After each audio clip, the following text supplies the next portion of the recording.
Hey Megan, how are you? I love you so much and I've been following you since Fever. I'm all the way from Italy just to come and see you. I love you. I am so excited to be here. Excited, you already know. Shout out to Megan. Shout out to my girl Megan. It's gonna be a real hot girl year. And I wanted to give a shout out to Tidal as well. You're doing your thing. Thank you so much for having us. Hey guys, so we're here at Megan Thee Stallion's event. You guys listen to her new album, Suga.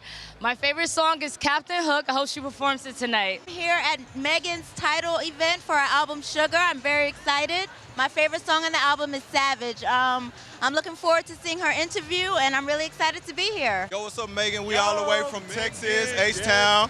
All the way from Texas. We love the space, love the venue. Try it at the Hottie. Try it at the Hottie drinks. We're here in New York. Shout out to Meg Thee Stallion. We're here. Crown, Elliott Wilson. Can't wait to see her. So happy for this album. What are we? Classy, bougie, ratchet. I'm here at Crown. Shout out to Megan. Shout out to the Suga. This here, shout out to Tidal. We're here to see Megan Thee Stallion. The one and only. Thank you With for our Do Say. Yes. Yes. Thank you for inspiring us not only through the summer but through a hot girl winter as well. I love Tidal. This is exactly why I have Tidal. Love you, Megan. Wilson from Rap Radar. I get down for my craft.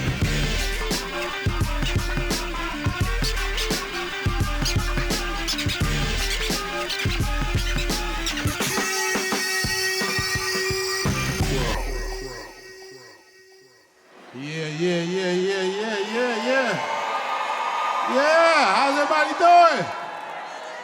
What's going on? We got some hotties up in here? Well, y'all showing out at the hottie party last night? Y'all was there? Y'all got it? I couldn't get in, man. They wouldn't let me in. My name's Elliott Wilson, man. Welcome to Crown. Crown is live interview experience I do here at Tidal. Shout out everybody support of Tidal, man. The hottie party last night I heard was amazing. This interview today is gonna be great. You know, this is a new venue for us, Gotham Hall. Everybody looks great, beautiful seating. Glad you guys came out. But this young lady, man, she's shaking up the game, man, since last year. You know what I'm saying? We're talking that Tina from the, what was it, Tina Snow Project? Y'all like that? With the Big Old Freak. That was the first big hit, the Big Old Freak. Then we got that Fever. You got that Fever? You still bumping Fever? Fever in that rotation? Get that cash shit, her and the baby? You know what I mean? And now we get this Suga project out of nowhere, man. Suga. Yeah, man, she's gifted, man. She's creative, man. She's the hot girl. One of the best lyricists in the game right now. In the period. Male, female. Take it on anybody. I want you to make the loudest noise for Houston, Texas' own Megan Thee Stallion.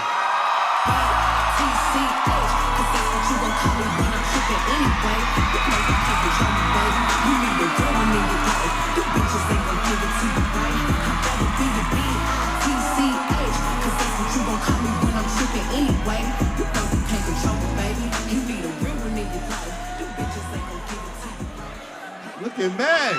That's so nice of Meg. Hey! Dang, hey y'all. Yeah.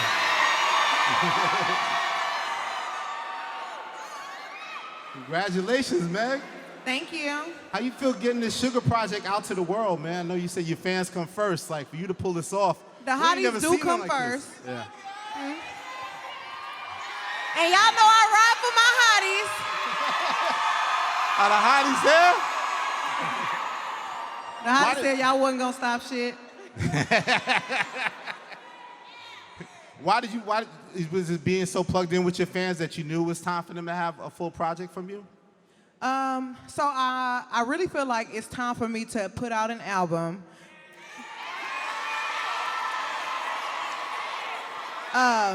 But Suga was basically me introducing a new persona, a new personality. And, you know, I really just wanted to hurry up and put out some music because I didn't know what was going to happen with me being able to put out my music. Business, so yep. I'm like, you know what? Let me get a hottie something so they won't be cussing me out. But did it feel exciting knowing that, like, we might, as you said, remember when you tweeted, you said dropping new music, you know, maybe thought we'd get a song or two, but to get a whole 9-track body of work. Oh, hell yeah. I don't think they was expecting 9 songs, but. Yeah. Yes, friend. What was the process like for you to narrow those 9 songs down? Like, why was that the right fit? Did you drive yourself crazy with, like, the sequencing? Like, talk about the creative process of, like, finalizing that to make that, this is what I'm going to give the people, these 9 tracks. So I have, like, a lot of songs recorded, but like I said, I'm trying to make an album. So I didn't want to, I was trying to figure out what could I give the hotties that I feel like is good enough, but still not giving away the bulk of my album. So I decided to go with the songs that I felt like were, you know, they all, me and my close friends like Kelsey and Darren and everybody like that we listen to on the regular. So I'm like, we twerking to these songs, don't nobody know them, we might as well put them out. So that's how I kind of picked them. But that's even with like BITCH, right? Like I saw you, like you had put a visual up on IG, just kind of teasing the song. Yeah. And it really was like the fans' reaction that made you feel like, oh, they got to get this. Like, let me go ahead and drop this shit. I had took my whole team on vacation. We was in Cabo. Oh, okay. And, like, we listened to the song all the time. Yeah. So we just put up a fucking twerking video, and everybody's like, we want this. And I was like, okay. And that was your idea. Like, I know you're a fan of Biggie, Pimp C, guys like that, the legends in the game. Obviously, Tupac. Yeah. And, you know, the All Eyes on Me album is a classic album, but I feel like a lot of times that song doesn't get as much credit. They'd rather be your nigga. Like, what made you grab that song and say you want to do a new version of that? You know I'm undefeated. But, I mean, that's one of my favorite Tupac songs. I listen to it a lot. And I was like, you know what? I feel like this would sound real good if a girl flipped it. And I'm like, damn, ain't nobody think of that? So. Yeah. Ate that. So it's kind of like a breakup song, or like reflective of maybe real relationship things that women go through? It's definitely reflective of things that women and men go through. It was just me basically talking my shit. I'm pretty sure I'm not the only person who is going through things with they man, and the man is like, y'all need to stop twerking. Why you always trying to show out for the gram? You said I ain't perfect and I ain't try to fix shit that ain't working, but it's 2020. I ain't finna argue about twerking. I'm not. Like, 2020, twerking should not be a debate still. Like, I'm gonna shake this ass. But even outside of that, obviously it's sexy and we enjoy that aspect of it. But I mean, just a serious, like, how it seems like the dance part of that, of your whole even career, is like, that's a major part. Like, why do you think you take that's such a part of your image, your persona, and like everything? Why is that so important, that dancing element, that strength of the dance that you I mean, part of your career? Rapping, dancing is all like expressive. Like, this is how I express myself. You know, you see me dancing, you know I'm having a good time. Like, dancing makes me feel good. I'm pretty sure dancing make everybody feel good. So why would you try to tell me to stop doing what makes me feel good? Yeah. But how important that is a part of, I think this to me is like, it's like same thing when like people may look at the image and not realize, you know, sometimes how strong the lyrics are, right? The power in the MC, how seriously you take that part of it. And even with dance, I feel like there's a certain power in you expressing yourself that way as an artist. I think it makes me feel even better when I know it's something that I'm not supposed to be doing. Like, you telling me not to do it is making me want to do it even more. Like, I feel like I'm breaking the rules. Like, I'm not gonna try to make myself fit into what somebody is, into the box that somebody is trying to make me fit inside of. Like, society is like trying to say women should behave a certain type of way, we should move, we should speak a certain type of way, and I feel like you should be able to do whatever makes you happy. Yeah. So at the end of the day, it's not about the rules. It's not about the typical rules. It's 2020. Like, women have evolved so much. Like, the roles have evolved so much. Like, you should not still be thinking like it's the 20s and like women ain't got jobs now and they ain't providing for themselves. I work for this money. I should be able to use my body how I want to use it. Absolutely. Absolutely. It's interesting, like, you look at some, like, people get so caught up in like branding, right? Like trying to come up with things, but you take a phrase like hot girl summer, which you came up with, like, how amazing is it to see what that has become? You know what I mean? Like, that's not just some cool thing hashtag on Twitter or Instagram. It's a whole movement and like there we go. I was about to get it out. Movement. No, but when you look back at it, like, was that even your full intent when you first started using that phrase? And like, how did that evolve? Like that, so much of that was like the story of your rise last year, this hot girl image, hot girl summer. I mean, a lot of the times I'm just talking and it just really come off the top. Like, it wasn't anything that was planned. I'm a very raw person, very real. I'm not a character. I don't know how to be a character, so the stuff that I be saying, like, I really mean that shit. And I was really just like on Twitter saying, I'm gonna do me, I'm about to have fun. If you see me cutting up this summer, I don't wanna hear y'all talking no shit about it. Cause I'm just doing me. Like I said, I do what make me happy. So at the end of the day, I feel like my opinion is the one that matters. It's my life. I wake up and go to sleep with me every night. And if I feel like what I did yesterday felt good to me, then that's all that matters. So being a hot girl, real hot girl shit, like. Yeah. So yeah. In many senses, like it's not just empowerment for yourself, but it's influence for others, right? For other women to draw strength I think from. it's really crazy that some of the things that I see online, like just when you put something out, you really taking a big risk because you open yourself up to the judgment of others and the opinion of everybody else. Which comes so fast, right? And it comes so quick, and I really don't know when it became cool for everybody online to just be saying all these awful ass things to each other. Like, so it's like, I'm opening myself up to everybody. I don't have to do that, but that's just me. That's just the type of person I am. I want to do it. But I just want people to know that I don't give a damn, like, about it. Like, I'm doing, like I keep saying, I'm doing what makes me happy, and I really want to encourage other people to do what genuinely makes them happy. If you wearing some shoes that everybody don't agree with, them people don't matter, because they not the motherfuckers with the shoes on. Like, you spent your money on them shoes because you wanted to buy them. They made you happy. You was in the club last night, you was a little toe up, that was making you happy. You did that. Like, you know what I'm saying? So, like, I just want people to really stand on the decisions that they make. Like, don't do something and then regret it the next day because that's what somebody put in your head. Like, you was doing it at the time, so that must mean you really want to do it. So don't let somebody else change your mind about your decision.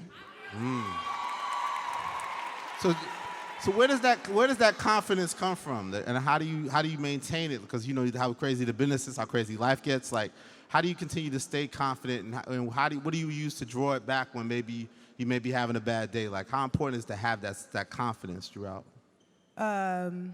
So I'm the only child, and as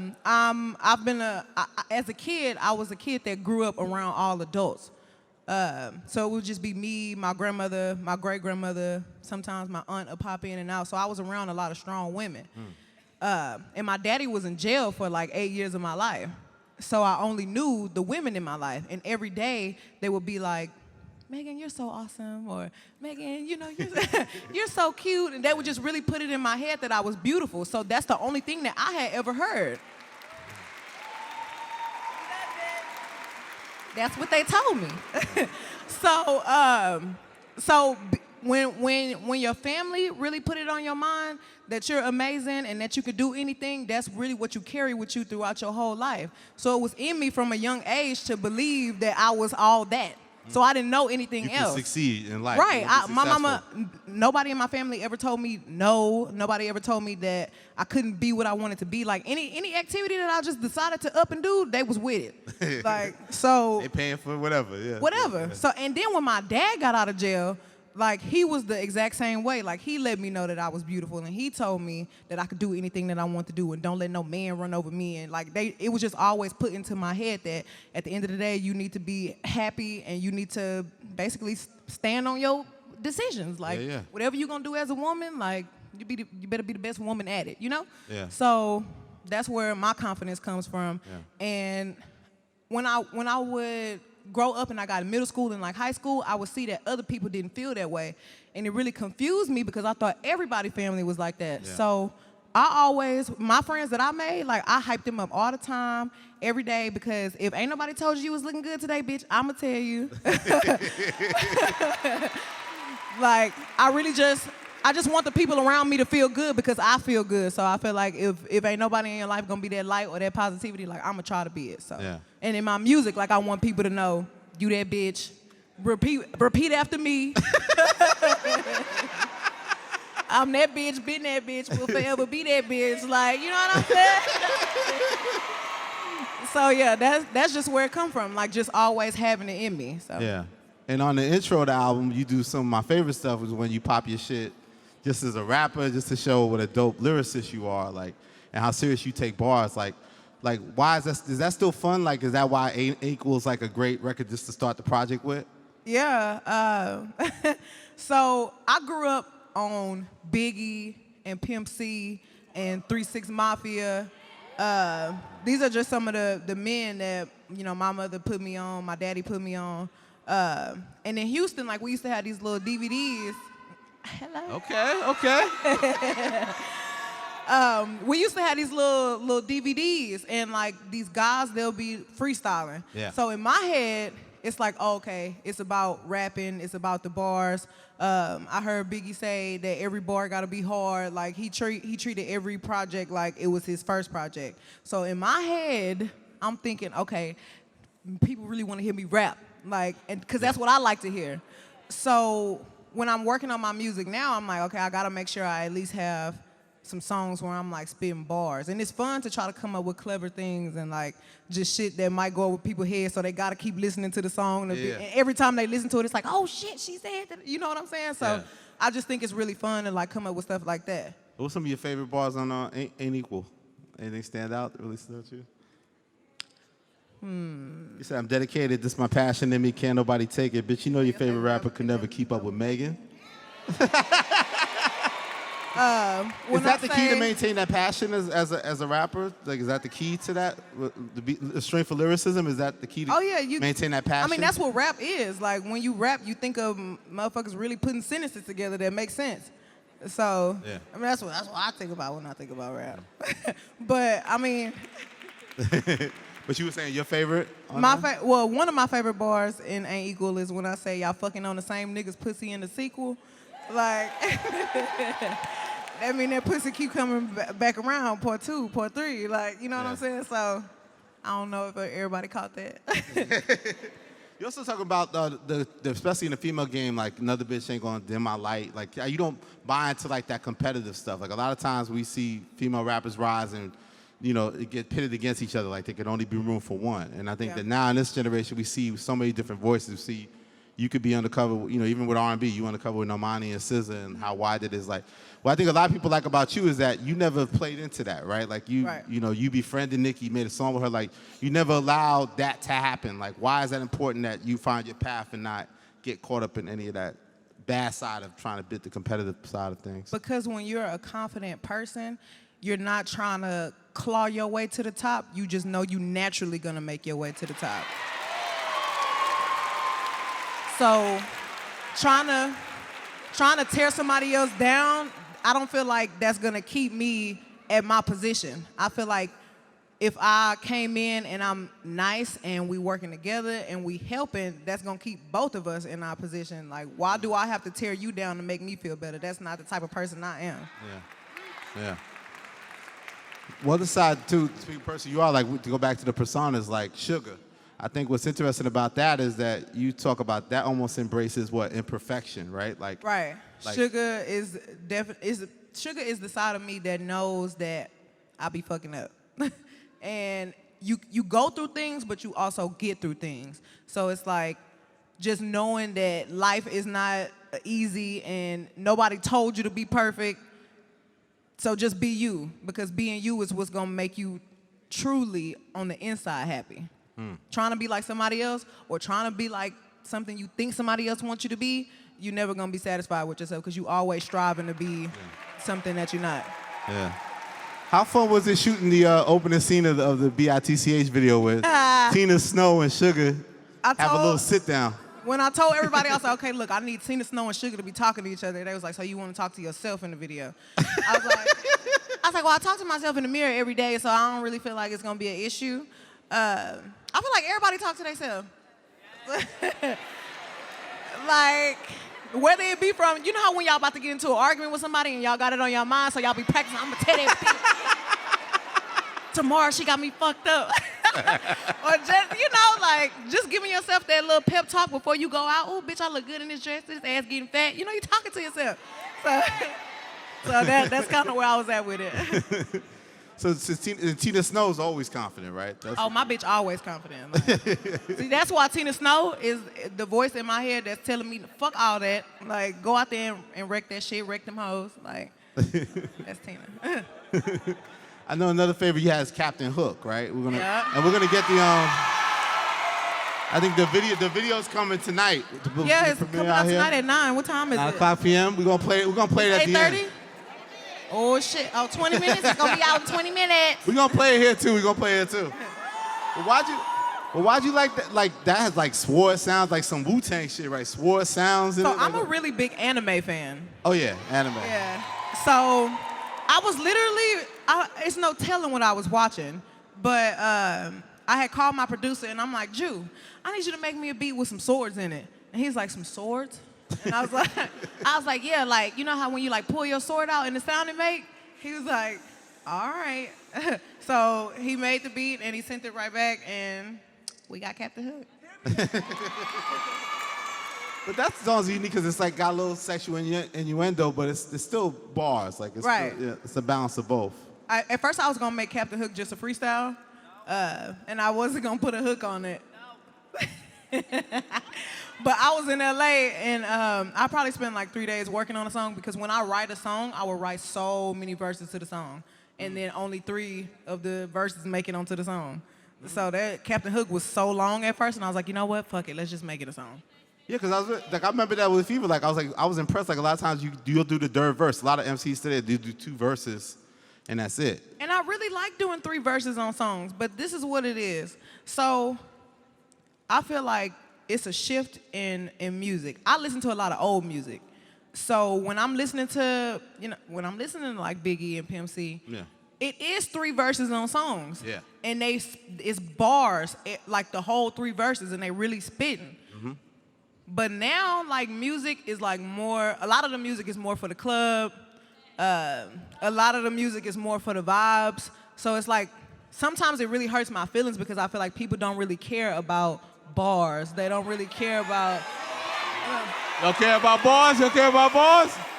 No, like, it's really people that give a fuck about the bars, but it's a lot of people that don't care about bars no more. And people will argue you down. Fuck all them bars, da, da, da. It's like, what? Like, that's...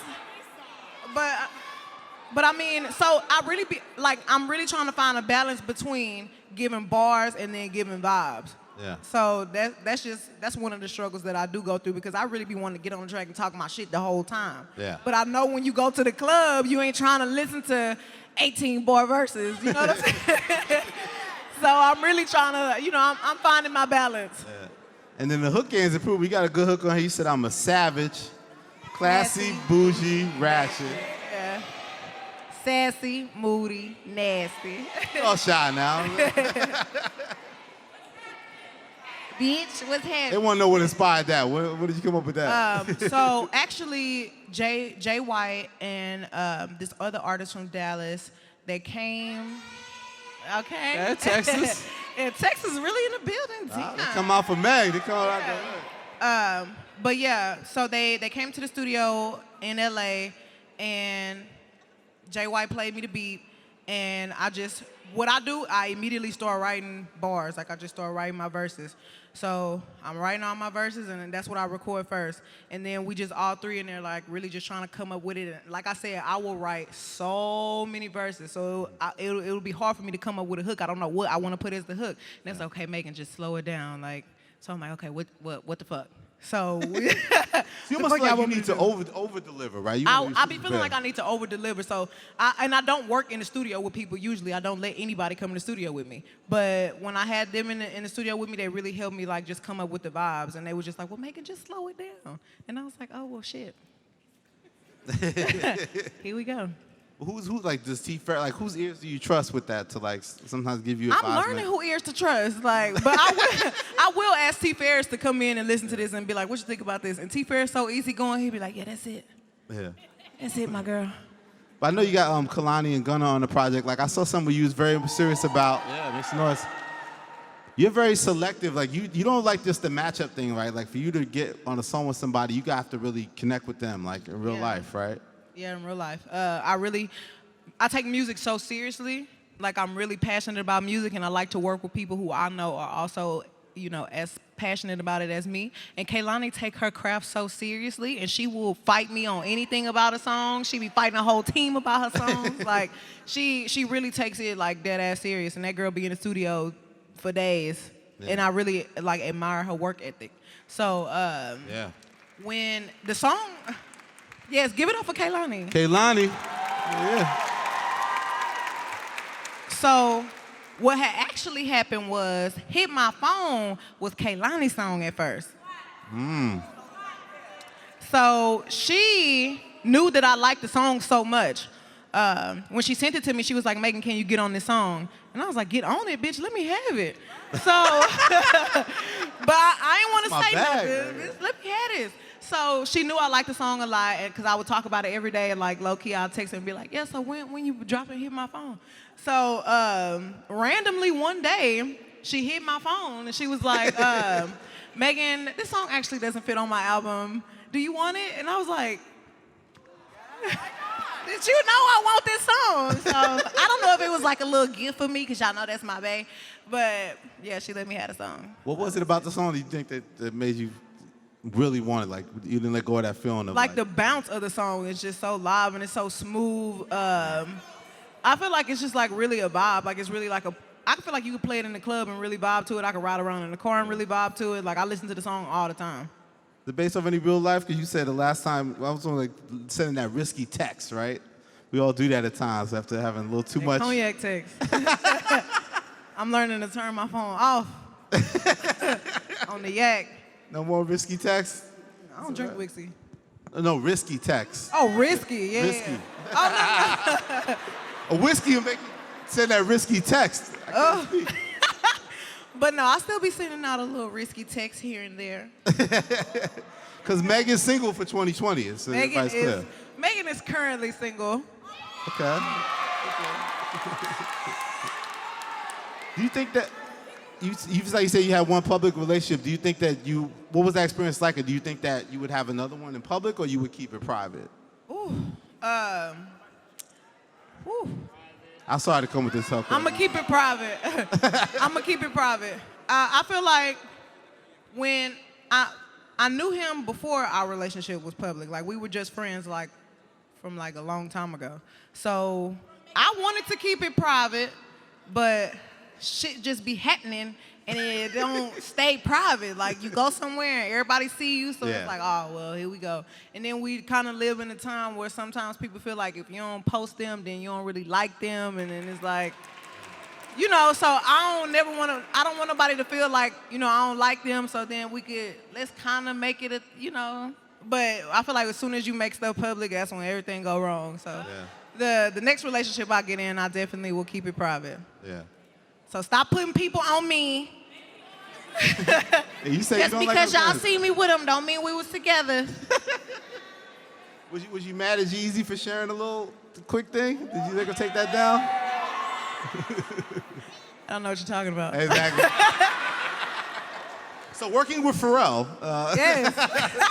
Now, I thought it was interesting that I remember when I interviewed you before, you had talked about working with Juicy J, and it seemed like it was very similar with Pharrell. Like, you get in there with somebody like that you respect, like a legendary producer, and you know, producers will try to impress you, start drawing some tracks up, and you won't just be like picking, I only want this beat. You will rap and write to every beat they draw up at you and eat it up and just show them how committed you are to the process, right? I don't like to turn things down because you don't know how it's gonna come out. So when I got with Pharrell, I knew it was gonna be a different sound, so I can't just come in the session shutting down what he's giving to me. So, and he's a legend, so when I got in there, I had never been produced like that before. So I'll go in the booth and start rapping, and then he's literally on the outside, like, still making around the beat, and I didn't even know that was a thing that you could do. I'm like, damn, you still making. Oh, so you rapping to like a skeleton of the track, and then he's still like, yeah, like pretty. So it's like he already has like the foundation of the beat. So I'll start writing to it, and then I'll go in the booth, and you know, I might freestyle it a little bit, and like we just keep playing with it like that. So as I'm saying stuff that he like he add new stuff to the beat. So I'm like, that's really crazy. So now I'm kind of spoiled, and you know, everybody kind of got to low-key do that. But Producers got to step up now. they got to step their game up. I'm like, damn, this a producer. Okay, like, but I'm not taking anything from anybody else, but I had just never experienced that before. Yeah. But I mean, Jew knows me. Yeah. So Lil Jew on the beat. Yeah. Lil Jew made the beat with the Dream Team. He got them plaques. He got them plaques. Right. Like, yeah. Jew, I literally lived with him for a little while. Wow. So we would get up every morning, go in the kitchen, and make beats. So like he knows what I like. So Your that's why. bounce, So your cadence, right. yeah. So he already knows exactly what to send me. So it's like an easy layup with him every time. Yeah. But I mean, just going in there with Pharrell, like people who never really see, because I don't like people in the studio with me. Yeah. So She made that clear. Right. So when he was in there, I was like, okay, Pharrell in this hoe, I really gotta sit here and write these bars so he know I'm not playing. And I mean, he was like, damn, Meg, like I'm gonna start calling you Meg the Machine because I really Meg like the Machine. Yeah, for like 3 days, like we banged out at least 2-3 songs every day. So Yeah. But so you said you knew you wasn't just gonna give him bars, like you was gonna stretch and do different type of content. Like, how did you know you going in you were gonna do that?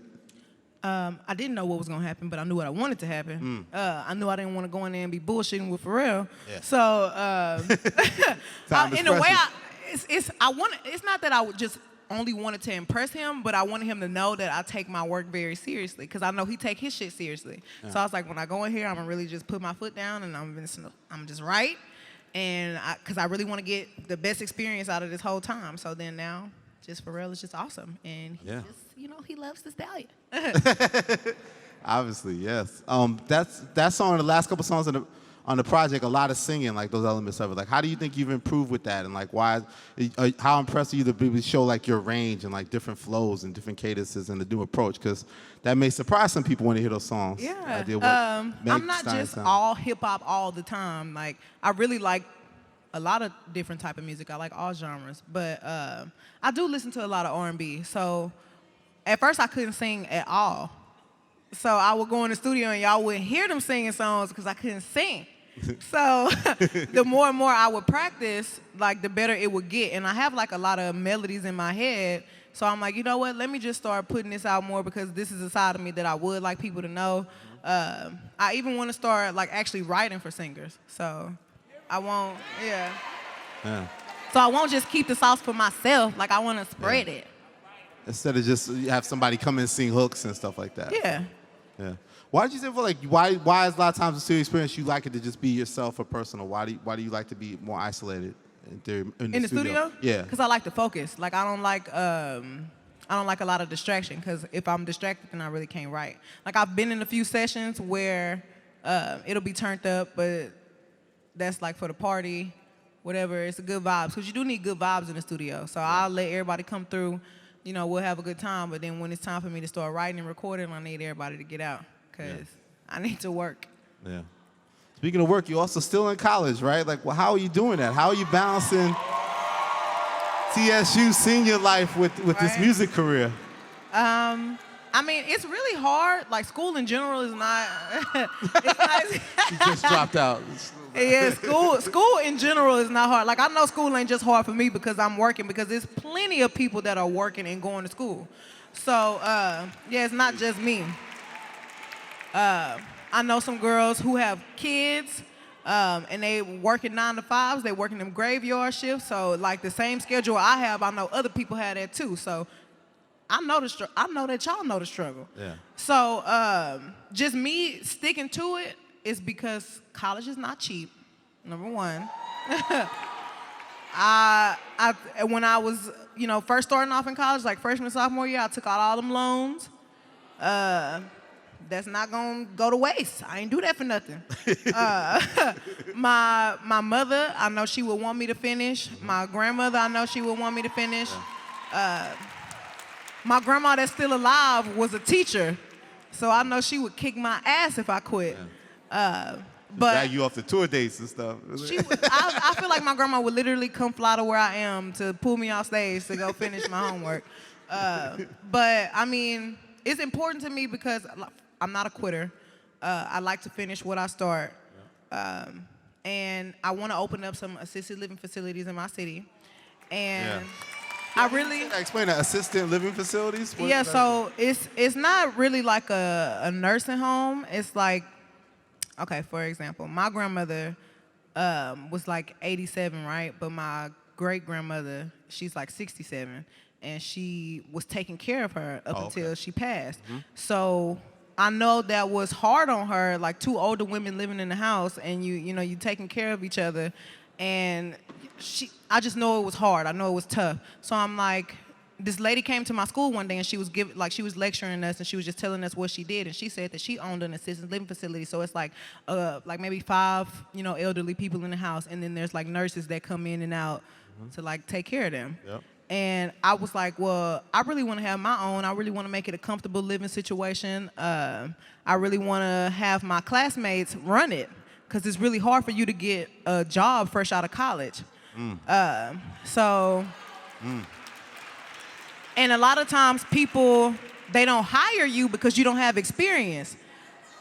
So I'm like, well, damn, if you never get the chance to get the experience, how are you ever gonna get the job? Yeah. So, Yeah. right. So I'm like, okay, I'm gonna open up these facilities, and I'm gonna start, of course, I'm gonna start off with one in Houston on the south side, because that's where I'm from.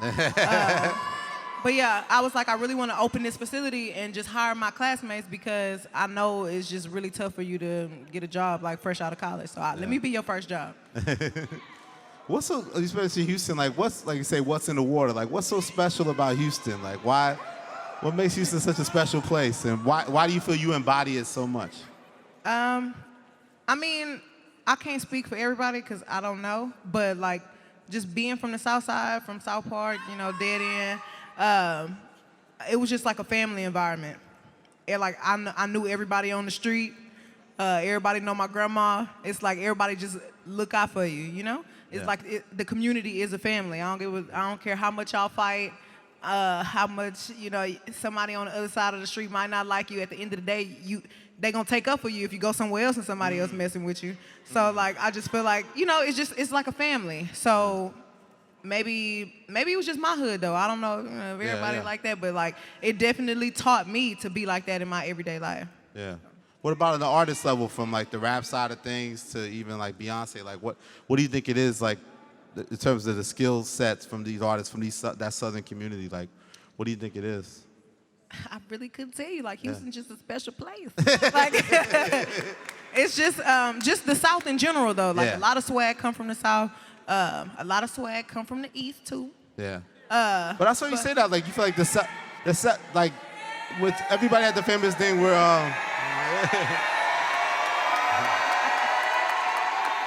no, but I think what's great about like the South is that everybody said the famous thing when Andre 3000 like was saying the South got something to say, and the South's always fought for respect, like in hip hop and stuff like that. But I think that's why I think the South continues to win and do well, is because you guys always feel like you gotta like put it in and prove that Yeah, I mean, you're here. It's a lot of people that like to grind. I feel like it's the way you gotta grind, and I'm not taking it away from no other area, because like I said, we young, we don't know.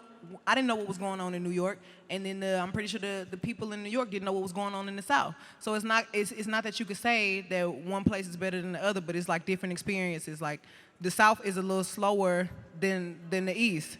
Like y'all grow up super fast because this area is so big and there's so many people, and y'all are experiencing so many different things. But in the South, it's like we got front yards, backyards, and like you gotta drive 30 minutes every, like, you know what I'm saying, 45 minutes or what to get to the other side of town. But I feel like before I started coming out here, I thought everybody was an adult. Like I had never seen a baby in New York. What? An adult. Like I was like, everybody in New York just come out running, like just walking fast as hell. But like started kindergarten. What? Like y'all come out 21, like in the streets heavy.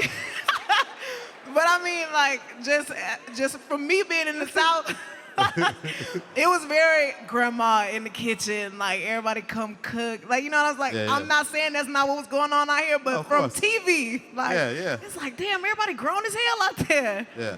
How exciting is it for you, like, with your success and fame, whatever, like, now experience all these different things? Like you said, going on these real vacations, stuff like that. What is it like to see all these other different cities and environments? What the lifestyle part of it? How enjoyable is that for you?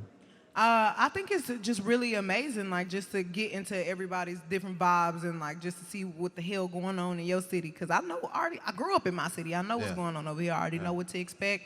I already know everybody here. But when I come to, and I'm just gonna keep saying New York because I'm here a lot. When I come to New York and I get to see, you know, my hotties out here, it's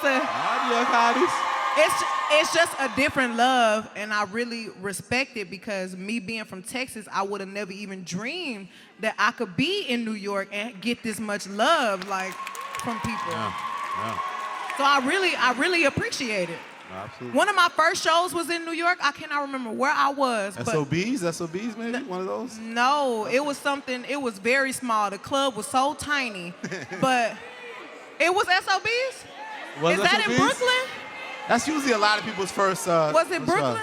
That's in Manhattan. No. Raina, where was I? SOBs? No. Who's next? Matter of fact, I wasn't even signed yet.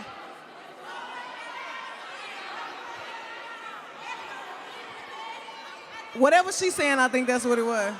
What is it? I think it was somewhere in Brooklyn, though. It was in Brooklyn. The club, it was so hot in that motherfucker, right? And it was packed. It was wall to wall. And it was so packed that somebody snatched the cord out of the wall. Like, the DJ, the shit was not working no more. But we was literally in there, driving the boat, and like fucking rapping word for word with each other. Like it was no music, but everybody was just acapella, just going. And that was like one of my first shows, and it was the littest show I ever had. I was like, I fucking love New York. I'm moving here. Like, like it was insane. I was like, I can't believe this shit. Me and my mama was looking at each other like, damn. And we went back to Houston and we was like, yeah, nigga, we was in New York and that shit was crazy. Yeah, but it was like, I just really love it here. I want to talk about some of your biggest successes. You have 3 platinum singles so far.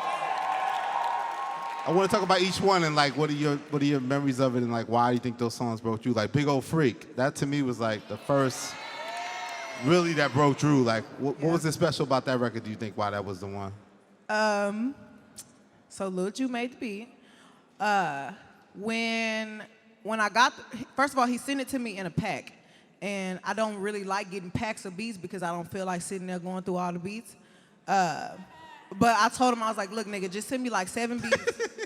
And whatever, we're gonna get through them. And I literally wrote to all 7 of the beats. So like, all them songs from Tina Snow, that was like the first. That one pack. That was pack. like that one pack that he had Snow sent me. pack. Right.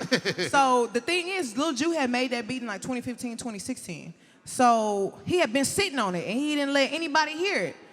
So he played it for me though. And I was like, damn, this it right here, I'm gonna go right to this. So I was literally laying in my bed and I wrote the song like that. I drove around a little bit around Houston with the song.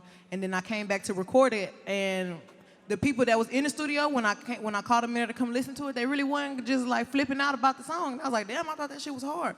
And me and Ju really liked the song. And I was singing this shit. I think that's really what the men wasn't like going crazy for. They was just like, oh, okay, he's just singing this shit. So, I mean, when the hotties got a hold of it though, that was like the song that they really liked. And we was like, I fuck them up in the head. Yeah, so yeah, like that was a song that really took off and really went. And I was like, wow, like, so I don't even believe in picking a single. Like I literally would drop the music and let the hotties decide what's the song that they really like. Yeah. When did you feel like when did you start to recognize Big Ol' Freak was breaking through in the level? When I first ever heard it on the radio in Houston. It was like it was so crazy hearing myself on the radio. And I was like, damn, mama, like, that's really me. Like, and so, like, every time we'll be anywhere random and the song will be on, she'll be like, yeah, that's my daughter on the radio. And I'll be like, it would make me blush. Like, it would make me like, mama, shut up. Like, that's not me. But yeah, when I first heard it on the radio, I was like, damn, Big Ol' Freak is that girl. Yeah. Another one, everybody loved that Cash shit, You and the Baby. And that's another one where you had a verse, you had to take one of your verses off. Yeah, I did. To let that young man shine on there. Cash Shit, Lil Ju made the beat. Cash Shit was one of the songs that we woke up in the morning and went to the kitchen table and like really started putting it together. But I had wrote... Where the video at? Uh-oh. still want that You know what else they want? That's what they hit me with too. They said you had like a Fever movie with Hype Williams and all that. They want that too. Meg, they want these things, man. You perfecting it. It's got to be right? Nothing, unless it's perfect. All right, next question. Next question. But yeah, so Cash It, the baby. Cash It. Like, that was one of them songs that I had wrote a bunch of verses to, and like 3 made the cut. And I was like, well, actually, this would sound live if the baby was on it. And we was both coming up at the same time. And T. Ferris had already had a relationship with the baby. And I was like, we need to get baby on this. And so he heard it, and he was like, hell yeah, you know how you talk. So he sent it right back, and I listened to it, I was like, can he say that to me? Like when I heard it, I was like, damn, he really talking crazy on here. So we was just like, well, fuck it. Like, I loved it. It sounded fire. So, I mean, we put it out, and the hotties chose, and it was Cash It. Chose it. And then this one, Hot Girl Summer, like you and Nicki, you know, obviously that's hype, right? You and Nicki do a song together, but what's it like to live up to the hype? Like, you guys delivered with that song. Yeah, so I had already had the song done, and one day, we was on live. Like, I was on live. I was cutting up like usual. I had just got done. I think I had came from a show or something. But I was on live, and then all the hotties was in the comments like, bitch, Nicki on live. Go get on Nicki live. And in my head, I'm thinking, girl, Nicki not about to add me to this damn live. Like, but she did. Like, so I go over there, and the hotties in her comments too, like, add Meg, and she did not know how to work live. So she had never went. She had never went live with nobody before. Yeah. So I mean, she figured it out, and we got on there, and I damn near died. I was like, oh my god. That's how you met her. That was the first time. That was the first time I ever met her. Yeah. So, hello. So yeah, I mean, she was so nice. I told her, I was like, I got something I want you to be on, and she already knew what I was talking about because I feel like her and Juicy J was already talking about it. Like, maybe he just ain't want to tell me. But I was like, I got a song that I really want you to get on, and literally we sent her the song, and she sent it right back. And I was like, damn, y'all, I really got a song with Nicki Minaj. That shit is crazy. Like, yeah. That shit was amazing. No, another person you admire, Beyonce, you finally met her, you got invited to the New Year's party, but there was a little drama before the event, right? You was running a little late to the event. I wanted to beat EJ ass. Like, you beat EJ's ass every day on IG. No. This day it was gonna be a real ass whooping. Like, this man literally all day long was like, Megan, because you know you can't be late to Beyonce party. Megan, you know we gotta be on time to this party. And first of all, because you gotta get in by midnight, right? It's New Year's Eve. You gotta get. First of all, we shouldn't have got there by midnight. We should have already been there. So I had a show. And EJ was supposed to have brung my pajamas to the show. Pajama party, yes, and why? So he was supposed to bring my outfit to the show. So I get back from performing, and I'm like hurrying up, getting ready, and I'm like, okay, Kelsey, where's my outfit? And she looked at me, and she's like, EJ not here. I start laughing, and I'm like, bitch, you joking. You're really funny. She's like, no, Megan, for real, EJ not here. So I'm like, well, where the fuck he at? And she was like, he getting your outfit. I was like, he getting my outfit. And I don't even know what time it is, but it's so close to 12. And I'm like, Kelsey, please, like, what we gonna do? I was about to leave EJ. It was like a set. It was like another little set. It was not all that, but it was really, really cute. It fit real cute. And I was like, fuck it, Kelsey, I'm about to put this on and we finna leave EJ ass. He got me fucked up. I can't believe he'll make me late to go meet Beyonce. Like, So EJ come running in, and first of all, EJ don't run. So his run is like a little skip, a little glide. He has no sense of urgency. Like, this man, he don't care about time. Like, running without a sense of urgency. No, when I say it looks crazy to see somebody run, but they not really running. So I'm like, EJ, where the fuck have you been? He's like, Megan, I had to go get this outfit. I had to meet the designer. I'm like, EJ, whatever. I already had on my other outfit. I'm like, just let's go. So I'm really going off, and I really want to cry, so it's making EJ want to cry. Crying in the car. Which is crying in the car, which is making Kelsey want to cry. So we all in the car, like, we all in the car quiet as hell because nobody know they better not say shit. Like, So I just remember the GPS saying that we were 7 minutes away, and it was already like 11:55.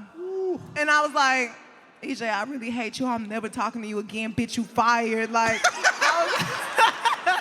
I was really never gonna talk to EJ again, but I really prayed on it. And by the grace of God Himself, we ran in that party. It was 11:59. I said, how in the hell? EJ must have been saying the strongest prayer he ever said in his life. Because we ran in that party at 11:59 and everybody was like, what? And I was like, damn. That grand entrance. I wanted to fall down and like really just thank God that we made it. And then I was scared to meet Beyonce too. So EJ knew he had to clean it up and he was like, Megan, you need to go talk to Beyonce. I was like, no. I'm scared. And he was like, no, Megan, go talk to Beyonce. I was like, I can't do this. Like, I was already on edge, like, from being late and shit, but I met Beyonce, and it was really amazing. What did she say to you? Do you remember what you talked about? I mean, I don't really even remember exactly what she was saying. I was just looking at her, and I was like, damn, this really Beyonce. And you and Blue got fought? The whole crew? She brought Blue up. I was like, Blue? I know you ain't got Blue in here. So, like, I mean, I met Blue. We was really all talking like we just been knowing each other. And I was like, Beyonce is so cool. Like, she is so, she's like very humble. Like, she's Beyonce. Like, but she act like just regular. And I'm like, damn, like, Beyonce is nice. Like, she's everything that I thought she was going to be. So, I love Beyonce. I love Beyonce. Before we get out of here, like, how's this debut album gonna live up to everything? Because I saw you said something like the debut album's like a husband, and you don't know if you're ready to make that type of commitment. Like, I don't know if y'all can tell this about me, but I kind of got commitment issues. Like, it scared me. Like, as soon as I feel like something have like tied me down, I'm like, oh my God, how the fuck am I gonna get out of this? Like, you know what I'm saying? Like, it just really makes me nervous. So I feel like I'm getting more mature and I'm getting more comfortable. And I feel like an album is just really me saying, this is me, this is the type of artist I am. I'm here, I'm stamped, I'm solidified. So I'm still working on it. You're working on it? The debut album is just gonna be like, Megan. Like, so. You're feeling it, man. Well, I respect it and I appreciate everything you're doing, man. The music's gonna keep coming, man. Knock these doors down, keep building, and continue success. Thank you. Make some noise for Megan Thee Stallion.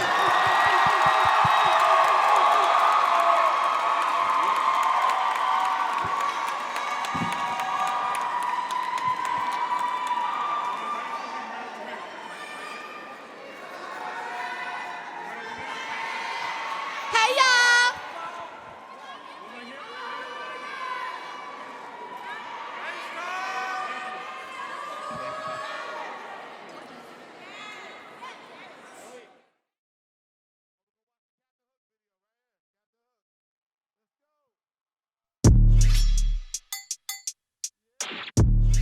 Real hot girl shit.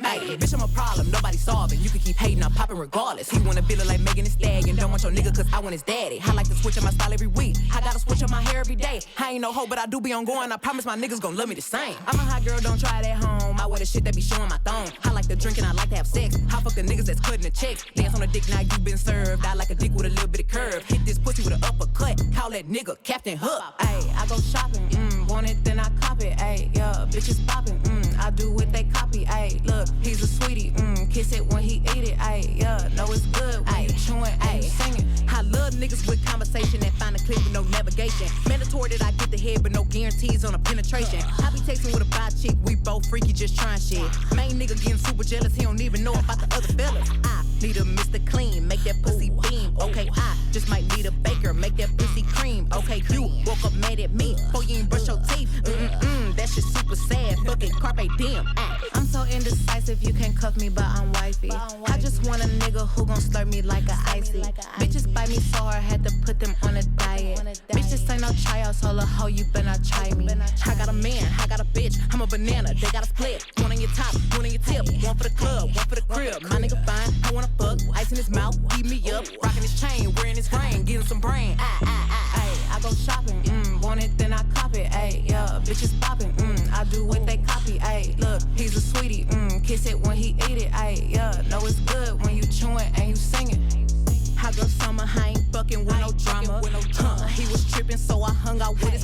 Hunter. Fuck him good, introduced me to his mama. Thought he had me till I came out with the condom. Drinking Douce out the motherfucking bottle. Hey, I'm a rapper, not no motherfucking model. Got a nigga, but I think I'll have another. I'm too sexy to be fucking undercover. I know you know me, I ain't gotta introduce shit. Same crew, I ain't hanging with no new bitch. I'ma buy it when I land, I rock new shit. I ain't fucking with that nigga, I got new dick. Please don't try me, little bitch, you know I'm with that. How I break a hoe in half like a Kit Kat. Please don't ask me about it if you know I did that. Not a stylist, but I'll push your fucking whip back. Real hot girl shit.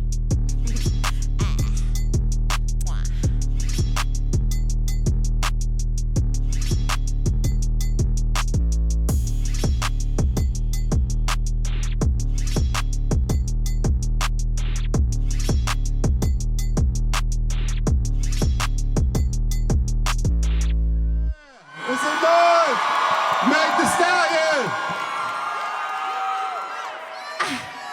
So when I had tweeted, I was like, if any one of my New York hotties want to come be a part of a project, I was like, I just want to shoot like a turned up studio session. So I just wanted some of y'all to come party with me and just show y'all how we really be turning up sometime in the studio. And that's what it was. So that was Captain Hook. And I just want to tell y'all that I super appreciate y'all and I love how hard y'all rock with me. And I'm gonna keep rocking with y'all just as hard as y'all rock with me. And I love the hotties. Yeah, make some noise, Megan Thee Stallion.